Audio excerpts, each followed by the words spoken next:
My parents tried to give my inheritance to their favorite daughter, but my grandparents had a surprising twist for them. I never thought I'd be in a situation like this, but here we are. Growing up, it was always clear my parents had a favorite, my younger sister, Emma.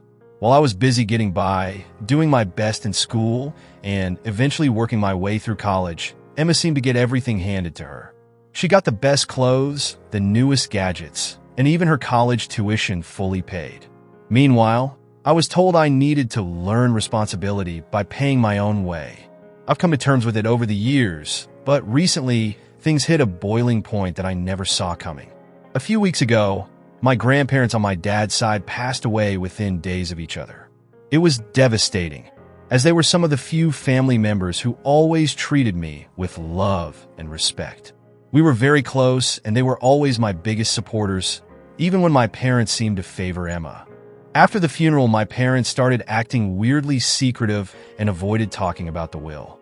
At first, I didn't think much of it, figuring it was just the grief.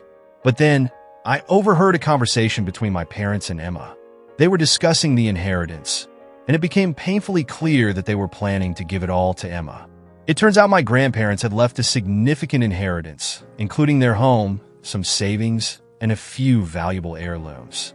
Instead of splitting it between Emma and me, my parents planned to keep me out entirely. They felt Emma deserved it more, given that she was still trying to find her way in life while I was already doing fine on my own. Furious and hurt, I confronted my parents. Their response was basically, "Emma needs it more than you. She's our baby, and you're already independent." They even had the nerve to say that I should be happy to help my sister get a good start in life. I told them that our grandparents intended for both of us to benefit from their legacy, not just her. But they brushed me off, saying that they knew best. Then came the reading of the will. My parents arrived confidently with Emma, ready to receive the inheritance they thought they'd redirected for her. I stayed back, still unsure of what to expect, but feeling defeated and resigned to being pushed aside once again.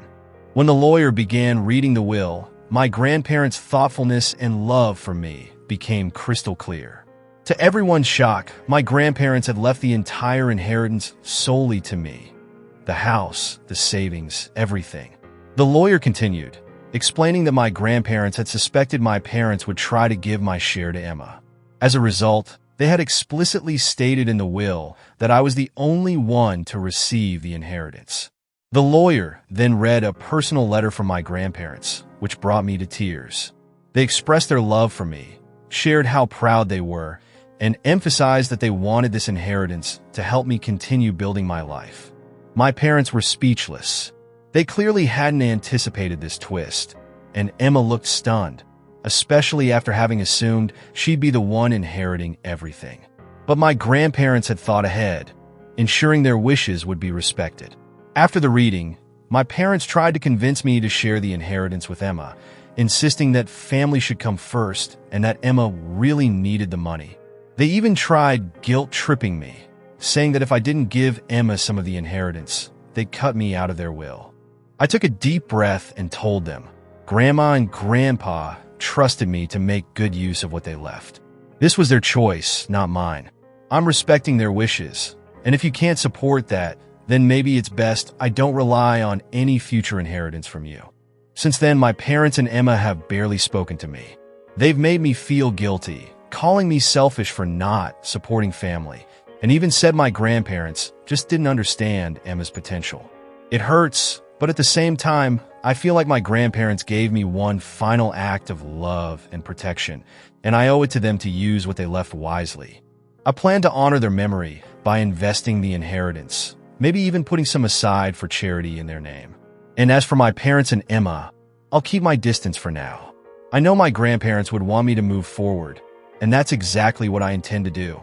Update. It's been a couple of months since my grandparents' will was read, and things in my family have only gotten more complicated. After I inherited everything from my grandparents, my parents and sister distanced themselves even more than before. I'd hoped the anger would blow over eventually, but it's only gotten worse. The family gatherings, usually forced but civil, turned icy and uncomfortable. At Thanksgiving, my parents barely spoke to me, instead focusing all their attention on Emma.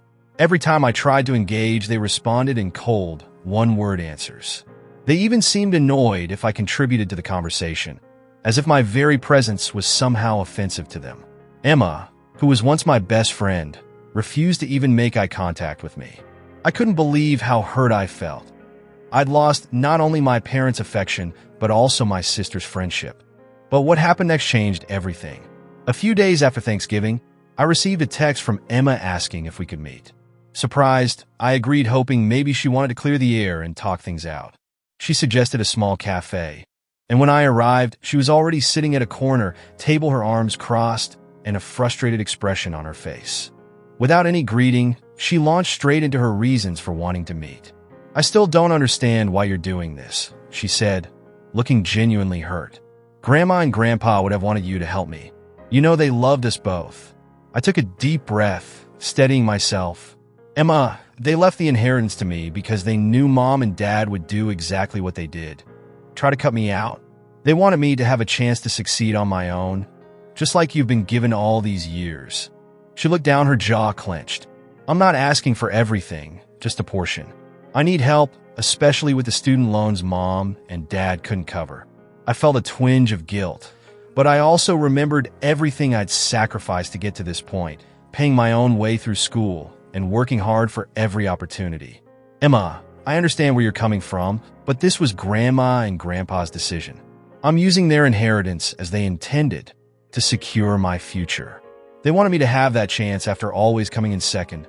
She didn't say anything, just nodded, looking away. I could tell she wasn't happy with my answer, but I felt a strange sense of peace in standing up for myself. I thought that conversation would be the end of it, but a week later, things escalated. My parents called me over for a family meeting.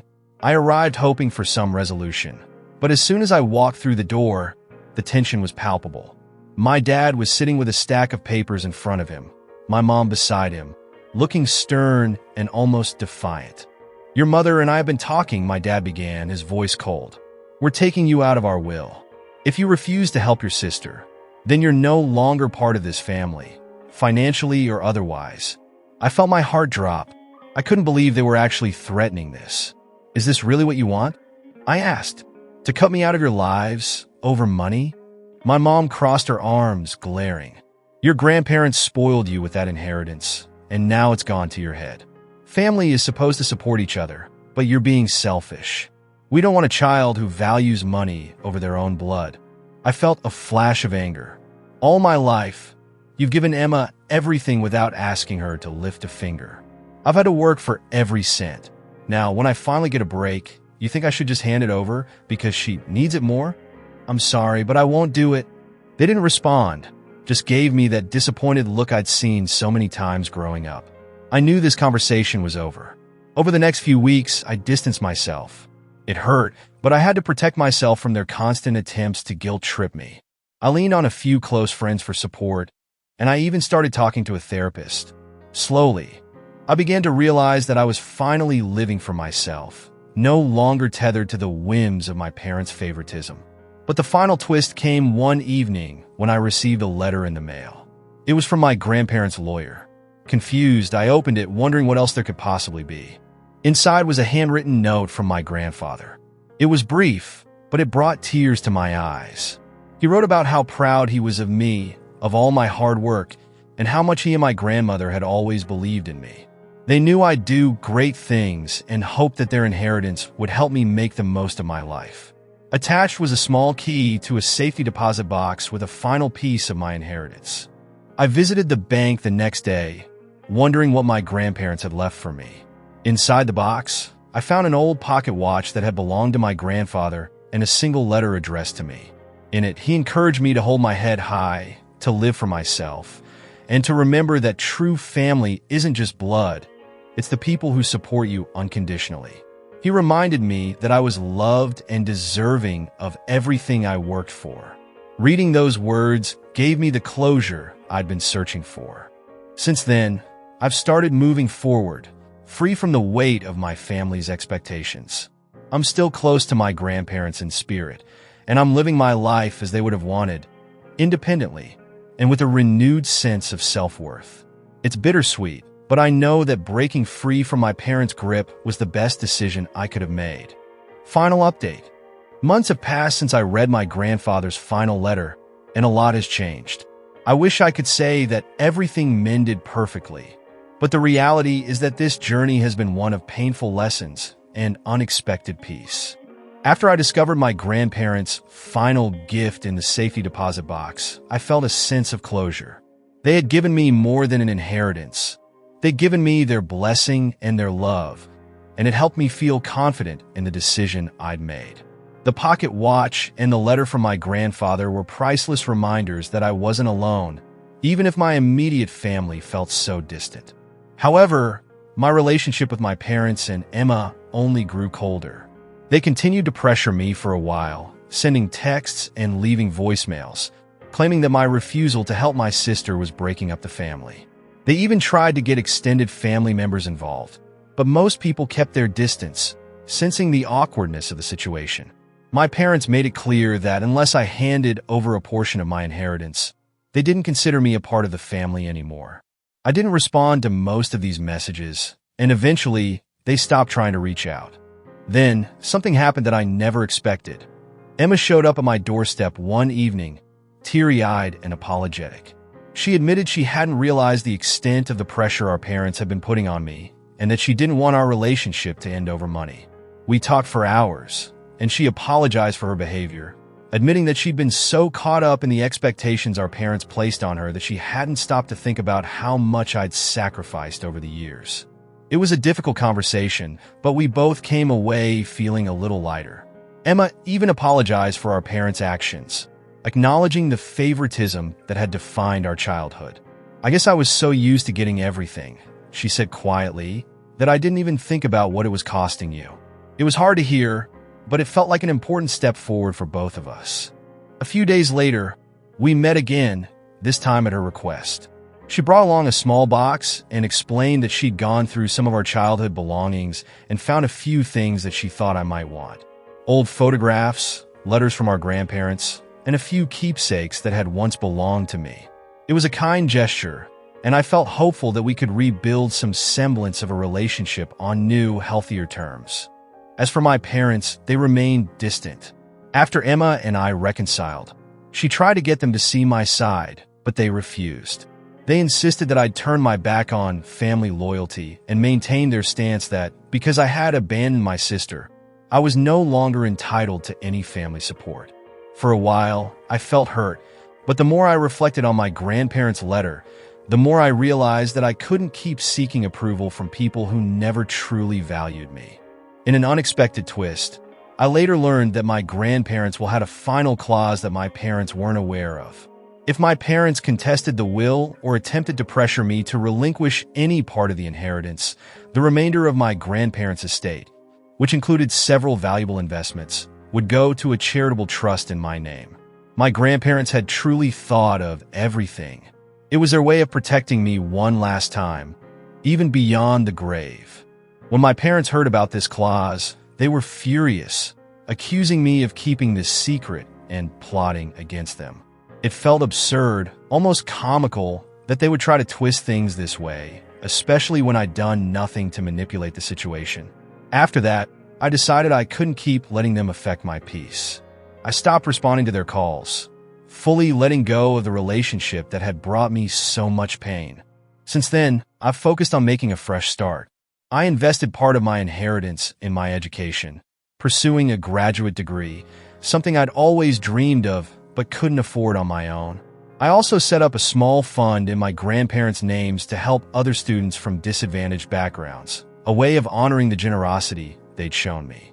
And every day, I keep my grandfather's pocket watch with me, a reminder that family is defined by love and support, not by blood alone.